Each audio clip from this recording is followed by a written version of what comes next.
नमस्कार, मैं हूं पवन त्यागी। 5 राज्यों के विधानसभा चुनाव में अब रिजल्ट आ चुके हैं और उसमें 3 राज्यों में भारतीय जनता पार्टी सरकार बनाने जा रही है।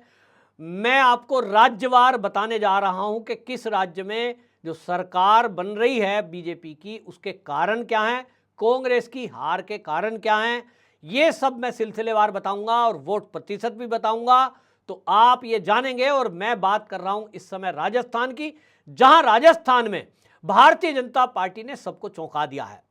सारे सर्वे कह रहे थे साहब वहां तो कांग्रेस की सरकार बनेगी, छत्तीसगढ़ में भी कांग्रेस की सरकार बना रहे थे, लेकिन जिस तरह के आंकड़े आए हैं, मेरा सर्वे लगभग सही पहुंचा है। मैंने यहां बताया था कि 125 से 135 के करीब भारतीय जनता पार्टी को यहां सीट मिल सकती है, और यहां मेरा आकलन था कि कांग्रेस 50 पर सिमटेगी, ऐसा मेरा मानना था। लेकिन हां, कांग्रेस को 50 से कुछ ज्यादा सीट मिल गई है, तो राजस्थान में 69 ये आंकड़ा कांग्रेस ने छुआ है।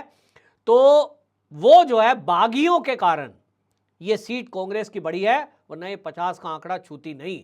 जो कांग्रेस में ज्वाइन तो भले ही नहीं हुए हैं, लेकिन वो निर्दलीय लड़े, भारतीय जनता पार्टी को उससे नुकसान पहुंचा और कांग्रेस की तरफ वोट शिफ्ट हुआ जहां बागी खड़े हो गए। तो ये इसके कारण से राजस्थान में भारतीय जनता पार्टी को 42% वोट मिला है। आपको बता दें, पिछली बार ये वोट प्रतिशत 38 था, यानी 4% वोट बढ़ा है बीजेपी का। कांग्रेस को 39% वोट इस बार मिला है, पिछली बार भी इनको 39% वोट ही मिला था। कांग्रेस का वोट प्रतिशत में कोई नुकसान नहीं हुआ है, लेकिन बीजेपी का वोट प्रतिशत 4% बढ़ गया है। इनको अदर जो वोट है, बीजेपी का वोट बैंक बढ़ा है। वो जो अदर्स का वोट बैंक है, उसमें आपको बताएं कि वो समाज बढ़ा है जो पिछली बार 18 में बीजेपी के साथ नहीं था, जिसमें गुर्जर है, ओबीसी कम्युनिटी है। वो जो है वोट बीजेपी के साथ पिछली बार नहीं था। तो किरोड़ी लाल मीणा, उनका असर 18 वाले चुनाव में नहीं था, क्योंकि उसके पहले वो बीजेपी छोड़ के चले गए थे, फिर वो वापसी आए तो उतना इंपैक्ट नहीं हो पाया, लेकिन इस बार उनका असर हुआ है। दूसरा, वनवासी क्षेत्रों में जिस तरह से भारतीय जनता पार्टी ने पकड़ बनाई है, केंद्र की योजनाओं को लागू किया है, उसके कारण उस वर्ग ने बड़ी संख्या में वोट की है। तीसरा एक फैक्टर रहा है यहां सांसदों को मैदान में उतारना। भारतीय जनता पार्टी ने पहली बार एक नया फॉर्मूला लागू किया है और उसमें यह तय किया है कि जहां मुख्यमंत्री के फेस को लेकर लड़ाई झगड़ा हो वहां, और दूसरी बात, जहां हारने की उम्मीद लगती हो, ऐसे में सांसदों को उतार दिया जाए। अपनी अपनी लोकसभा क्षेत्र में जब एक सांसद उतरता है तो कम से कम 4 विधानसभा सीट पर प्रभाव पड़ता है, और यही फॉर्मूला हिट साबित हुआ है राजस्थान में भी। राजस्थान में आपको बता दें, केंद्रीय मंत्री अर्जुन राम मेघवाल, ओम बिड़ला, ये चेहरे थे। ओम बिड़ला को मैदान में तो नहीं उतारा गया, लेकिन इसमें प्रदेश अध्यक्ष सीपी जोशी, दिया कुमारी और राज्यवर्धन राठौर, ये नाम थे जिनको मुख्यमंत्री के तौर पर शुरू में मीडिया में चर्चा चली, ये होंगे कि कौन होंगे। लेकिन आपको बता दें, उसके बाद ये हुआ कि भाई ठीक है, सांसदों को मैदान में उतारा जाएगा। उसमें दिया कुमारी उतरी, राज्यवर्धन राठौर, बाबा बालकनाथ, इन लोगों को मैदान में उतार दिया। केंद्रीय मंत्री मेघवाल जी को उतारा। भाई आप चुनाव लड़िए और लड़वाइए। वो लड़े और लड़वाए, और उसका नतीजा आज हमारे सबके सामने है कि यहां राजस्थान में 199 पर अभी टिकट लड़े, मतलब टिकट का बंटवारा होकर एक सीट पर अभी चुनाव नहीं हुआ है। 200 विधानसभा की सीटें हैं, इसमें 115 भारतीय जनता पार्टी, वहीं 69 पर कांग्रेस और अदर। आप देखिए, अदर्स को लेकर भी मेरा आकलन था कि ये 15 से 20 सीटें हो सकती हैं, 25 सीटें तक जा सकती हैं। तो वो 15 का आंकड़ा अदर्स ने छुआ है। ये अदर कौन है? इन अदर्स में बहुत बड़ी संख्या में वो लोग हैं, कम से कम 8 तो मैं अच्छी तरह बता रहा हूं, जो बीजेपी छोड़कर ही गए हैं, निर्दलीय लड़े थे, नाराज हो गए थे। तो ये सब के सब बीजेपी में आने वाले हैं। तो ये बीजेपी में शामिल अगर 8 जने हो जाते हैं तो आप समझ लीजिए मेरा जो आंकड़ा था वो आपको दिखाई देगा कि ये 125 के करीब पार कर जाएगा। तो भारतीय जनता पार्टी ने जो ये सोचा था वो पूरा हुआ। यहां आपको ये भी बता दूं कि आम आदमी पार्टी, जो अपना प्रधानमंत्री बनने का सपना देख रहे थे और बार बार ये कहते थे कि अरविंद केजरीवाल ही वो चेहरा है जो मोदी को हरा सकता है, उनको आपको बता दूं 0.3%, उनको एमपी में भी 0.4% वोट मिला और राजस्थान में भी 0.3% वोट मिला है। यही आधार है छत्तीसगढ़ हो, राजस्थान हो, मध्य प्रदेश हो, तेलंगाना हो, वहां तो और बुरी हाल है। 0.1% वोट मिला है, जमानतें जब्त हो गई हैं। सपना देख रहे हैं प्रधानमंत्री बनने का, मोदी को कह रहे हैं अनपढ़ राजा। कांग्रेस के नेता ने कहा, राहुल गांधी ने, पनौती। तो अब जनता ट्रेंड कर रही है कि पनौती आखिर में है कौन, राहुल गांधी जिसने सत्यानाश कर दिया पूरी कांग्रेस का, या फिर मोदी को आप कहेंगे? आप सोचिए कि आज की हालत यह है कि भारतीय जनता पार्टी की 12 राज्य में सरकार है और कांग्रेस की मात्र 3 राज्यों में।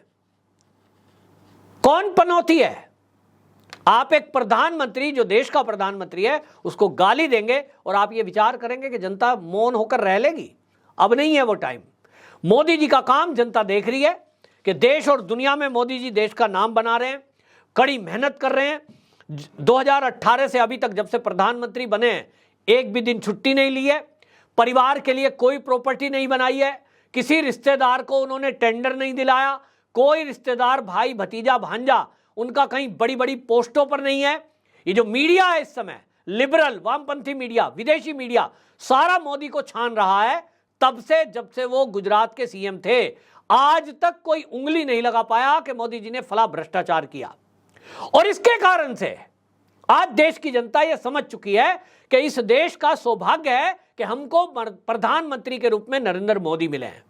तो जब देश का प्रधानमंत्री नरेंद्र मोदी मंच पर खड़े होकर कोई घोषणा करते हैं, उसका विश्वास होता है, लोग उस पर यकीन करते हैं और उसको इंप्लीमेंट करते हैं।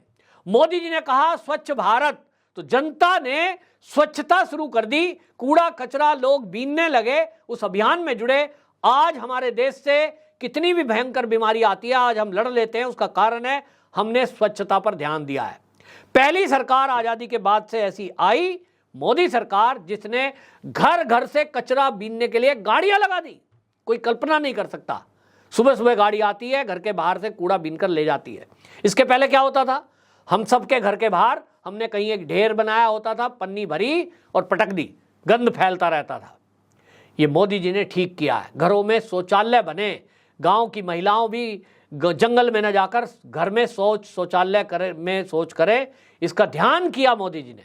और इसके कारण जनता देख रही है कि गरीबों की सरकार है, ये गरीबों के लिए सोचती है। इसीलिए तो पिछले 3 साल से हर महीने फ्री का राशन मिल रहा है और अगले 5 साल तक के लिए घोषणा कर दी है। 1 करोड़ से अधिक लोगों को पक्के मकान बनाकर दिए गए हैं।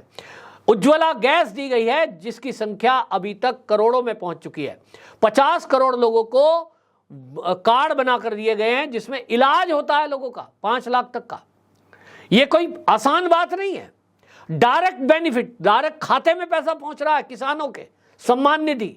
अब के पहले की सरकार, कांग्रेस की सरकार, तो बंदर बांट करके पैसा बांट के खा जाती थी। राजीव गांधी का भाषण सबको याद होगा, केंद्र से 1 रुपया भेजते हैं, 15 पैसे पहुंचते हैं। आज मोदी 1 रुपया केंद्र से भेज रहे हैं तो 1 ही रुपया जेब में लाभार्थी के पहुंच रहा है। किसान सम्मान निधि का अगर 2-2 हजार रुपया गया 3 बार, यानी 6,000 रुपए, तो उनको 6 ही हजार मिल गया। ये है जनता में विश्वास मोदी के बोलने का। और इसलिए मोदी जी जब स्टेज से कुछ बोलते हैं तो वो कही जाती है मोदी की गारंटी, और उस पर यकीन होता है। तो राजस्थान के चुनाव में जो घोषणा की है उन्होंने कि लड़कियां जब ग्रेजुएट्स हो जाएंगी तो हम उनको स्कूटी देंगे, फिर जो है उनको पैसे दिए जाएंगे पढ़ने वाली बच्चियों को, ये सारी जो योजना की है, सिलेंडर का दाम 500 रुपये करेंगे, जनता को यकीन है।